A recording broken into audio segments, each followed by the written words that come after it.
Okay, this is for 2 months because the December debauchery known as the potluck dinner precludes any kind of lecture. So this is, you get a twofer. Next. Updates. Comet Lemon, Comet Swan, Comet 3I Atlas, or Attack of the Klingons, depending on which website you look at. And again, one of the coolest things in my 34 years with the RASC, I finally saw Uranus and Neptune in binoculars. I'd never done that before. And if you haven't done it, you should. Don't continue to be a loser like I was. Get Stellarium, and there they are. It's awesome. Leonid meteor shower, November 16th, 17th. The Geminids, I saw one of those a little while back, 2 nights ago. They're spread out a bit. And the Quadrantids, which have a high zenithal, I think that's how you pronounce it, hourly rate. And we'll have a full moon, which will suck. Okay, next one. 2025 A6, Lemon. Non-periodic comet. This is a modification of the slide from last month. It's disappearing. You can see the ephemeris I've printed here. You got Vega fairly high in the southwest. And this is a Stellarium screenshot, of course. At 5:33 tonight. It's disappearing, going down and to the left. So that first little one is tonight. The next one is the 24th. And it's going to disappear for us. Close approach was the 21st of October. And we'll lose it soon. So wave bye-bye. Next. Swan. This one's up there. And every time I look at this, I think, if that were my name, I'd change it. Now that's transcribed from the Cyrillic alphabet, I think. So I have no clue if it was properly done, but Vladimir can't be that ugly. Anyway, an apparent magnitude of 8.6, so you can see this in binoculars. It's not easy, I'm told. I haven't seen it. We're into our usual, we need to be 30,000 feet taller so we aren't looking through the clouds. And that is same timestamp. So they're both visible in the sky at 1733. And it is moving right to left past Saturn. Okay, next.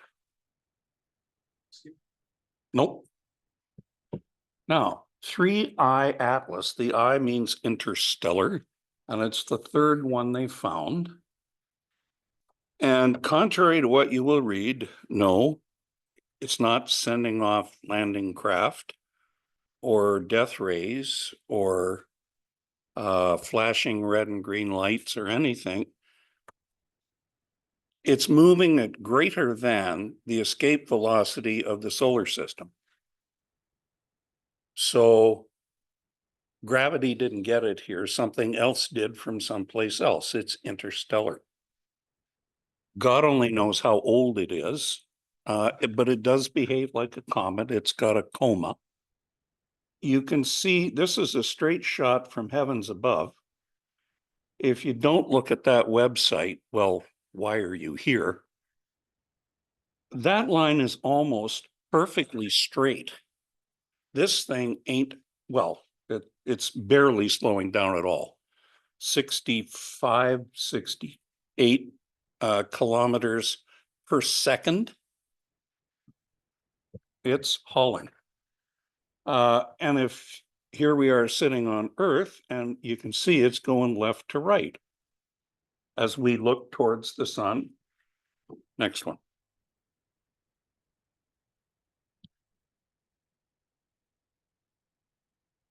Just like that.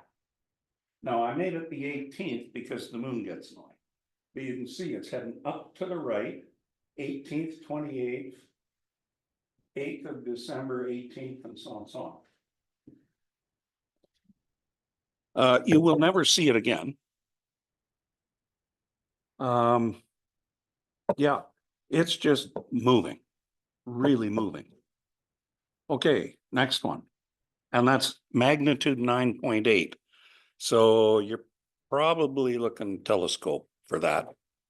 You can't see that. No. Well, I've caught stuff that was magnitude 8 with binocs.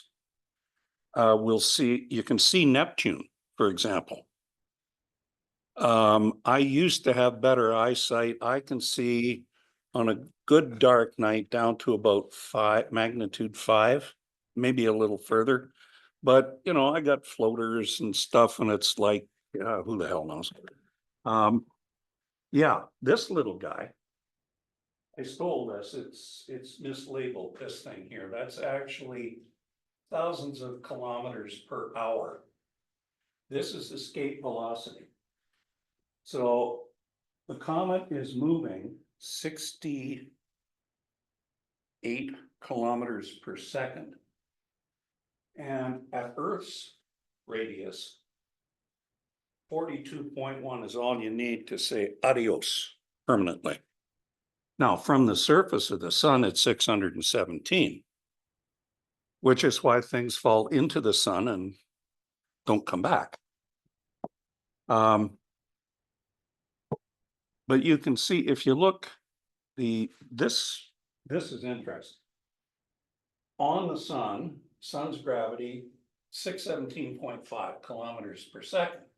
Mercury's gravity, well, geez, you can throw a baseball that fast, which is pretty awesome. Well, no, you can't. Meters per second, yes, not kilometers. Pardon me. That's the stupid thing about the metric system. I can remember there's 5,280 feet in a mile. Who remembers what the exponent is for furlongs per fortnight? Okay. I did an hour-and-a-half calculation in basic principles to change millidarcies into whatever the hell a metric unit is for permeability. And I'm sitting here thinking, oh God, doing it because the computer wouldn't do it for me. And it worked it out, 2 sheets of paper. You know what the conversion factor is? 1. That's an hour and a half I'll never get back. Okay, so the sun's gravity, if you're at Mercury, you got to be going this fast. At Venus, you got to be going that fast. In any particular direction, you'll just keep going. Earth 42, so it's gonzo, that comet. Next. Okay. Like I said, until earlier this year, I think I had seen Uranus before, but I'd never been able to prove it. You can't use the moon as a stepping stone to try and find Uranus, because as soon as you look at it, you got no night vision. This is Stellarium. Now this one, this is cool. October 17th. Notice the position of Uranus and these 2 little guys up here. So I reused the slide and changed magnitude 5.8.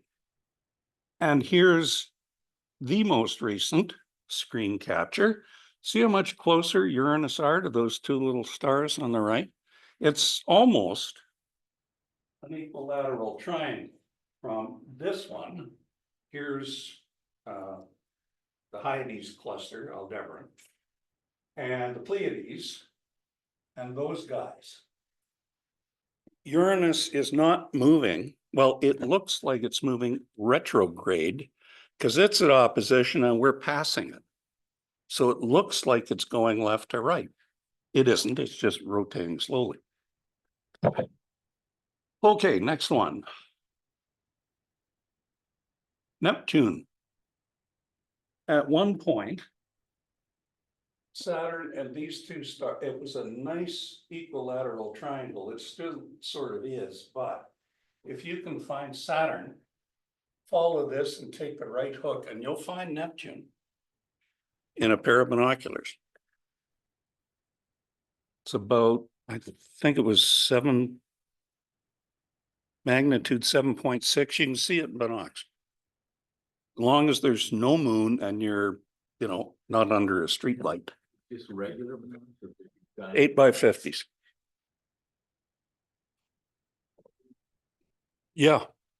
I didn't really notice the blueness of it because I really should have cleaned the binoculars in the last 10 years, but I didn't. So, yeah, faint, slightly blue point. The moral of this lecture is do as I say, not as I do. Okay, so if you haven't done it, do it. You'll have something to brag about for the rest of your life, impress the kids, grandkids, neighbors' kids, whatever. Okay, next. Leonids, Comet Temple-Tuttle. It's a 33.5-year periodic comet. The Leonids have been responsible for meteor storms, as they say, where it's not like 10 or 20 per hour. It has been as high as 60 per second, where it's just, you start thinking, I should get under cover. And they've been recorded that way. We're probably in an off year. The peak will be about 10 o'clock universal time, which is 2 o'clock hours. November 17th. We should be able to see it. Sorry, no, 1800. I mistyped that. It's 1800 universal time, which is 10 o'clock our time. My mistake, sorry. It happens in the daytime, but we should see some meteors. It is kind of cool because you got Jupiter right there, but look anywhere in the sky. As long as the radiant is above the horizon, you got a shot. Okay, next one. And is that looking predominantly east to see this? Well, that's where the radiant is, but you will see them anywhere. As you're going across your. Yeah, it's just if you stand there, they all radiate from that point.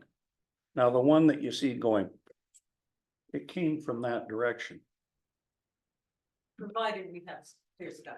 Yeah, again, if you're not tall enough, you won't see them. But I saw a Perseid 2 years ago. I walked out onto the deck thinking, okay, well, let's get so holy. And here goes this white fireball. And I'm looking west. And it's coming from over here. That same night, I just told Carol, go to bed. Don't wait up for me. I'm here for the duration. I was outside for 3 hours. I stepped out, looked out and saw this thing go whoosh. Well, you didn't hear it, but blinding light, probably magnitude minus. Well, it was way brighter than Venus.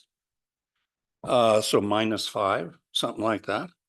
And I thought, and it hung there, left a trail for about 2 seconds. Thought, well, this is cool. And I wound up sitting out there and I saw, looking back,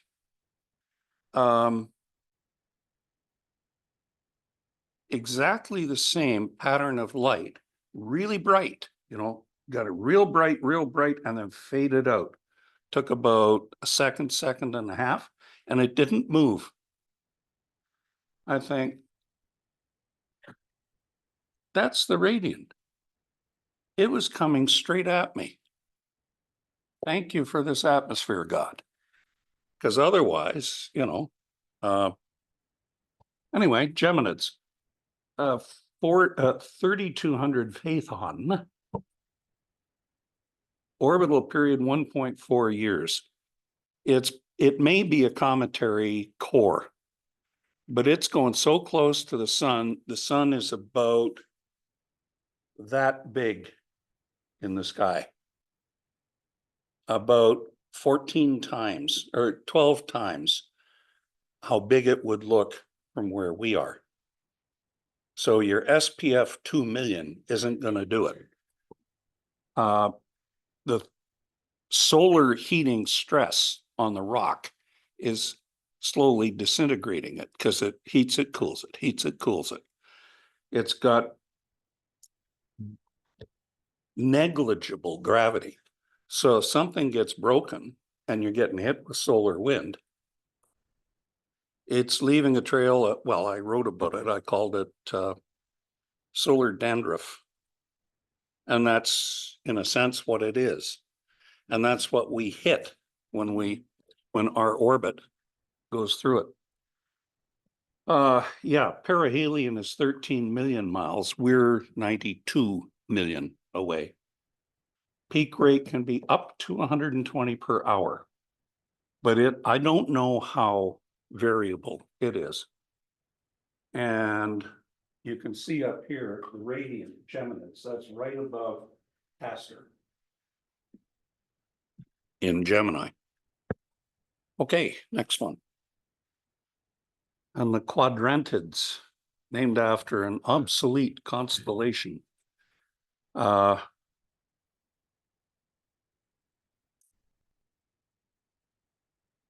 they were there. I think it's left of there. I may have chopped it off. This is the one they get. You can have as high as 120 per hour, according to the Observer's Handbook. This one is falls into the faint hope category because there's a full moon.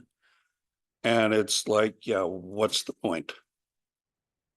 And the bottom line, ODTAA is an old engineering acronym for one damn thing after another.